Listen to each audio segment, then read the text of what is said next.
Alors, après un escargot, maintenant une pie, Patrick. Ah oui, là on a Maria. Alors Maria, elle est plus toute jeune, hein, mais ça l'empêche pas pour autant de consacrer toutes ses journées comme assistante. Elle assiste des personnes encore plus âgées qu'elle. Alors on le voit, hein, beaucoup de tendresse chez elle, un dévouement sans faille.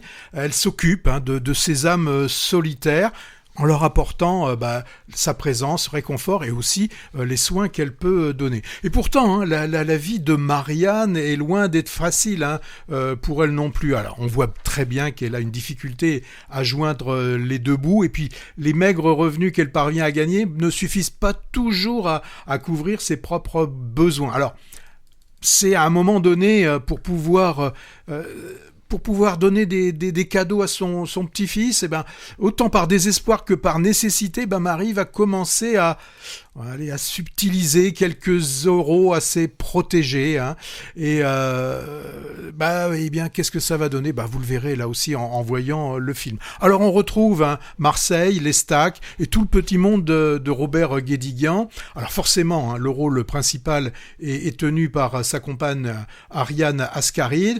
Le mari, c'est Gérard Mélan. Souvenez-vous, hein, du Marius, de Marius et Jeannette.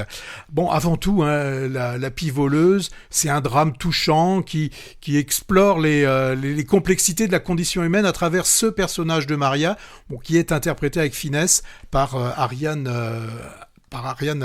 Ascaride. Alors, dans ce film, j'ai dit qu'on retrouve toute sa bande, donc il y a Jean-Pierre Daroussin, et il faut noter, hein, que c'est le dernier film où apparaît Jacques Boudet.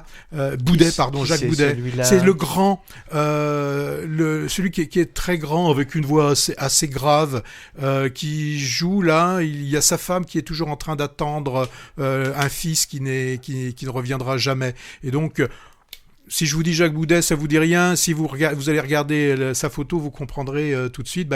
Il est disparu en juin 2024. Alors là, pour le moment, je vous ai brossé un côté assez positif du film. Il y a quand même des défauts. Il y a le rythme du film qui est lent, voire très lent. On a des scènes qui sont quand même assez répétitives, et puis le scénario manque cruellement de surprises, et il y a des rebondissements qui restent très très prévisibles. Alors Guédiguian, hein, il est toujours fidèle à son style, hein, donc une mise en scène qui reste sobre donc et réaliste.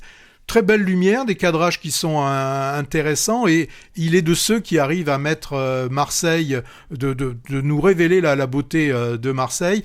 Mais ce film n'apporte vraiment rien de particulièrement innovant visuellement. Bon, ouais. Donc c'est un film, moi je trouve, qui touche quand même par son humanité et la qualité de ses interprétations, mais trop de longueur, un scénario trop linéaire. Voilà, donc ce que je pouvais dire de cette pie voleuse. Ouais, dans la pie voleuse, alors les personnages récurrents quand même de Guédiguian, joués par les mêmes acteurs, dans des lieux identiques, commence un peu à lasser. Alors, son profond humanisme social est toujours là, hein, mais un peu gâché par un récit dont on devine les coutures. Hein. Et les coutures, moi je trouve qu'elles souffrent ici de malfaçon. Hein. Je pense par exemple à cette double histoire romantique à laquelle on ne croit absolument guère. pas. Ouais. Moi je trouve que Guédiguian gagnerait à se renouveler, et ce qui passerait sans doute par une délocalisation, hein, comme il l'avait fait avec son Twist à Bamako il y a 3 ou 4 ans. Si son prochain film se déroule à Marseille, avec Ariane Ascaride, Daroussin, Gérard Mélan et des protagonistes sympas qui tirent le diable par la queue, je le zappe.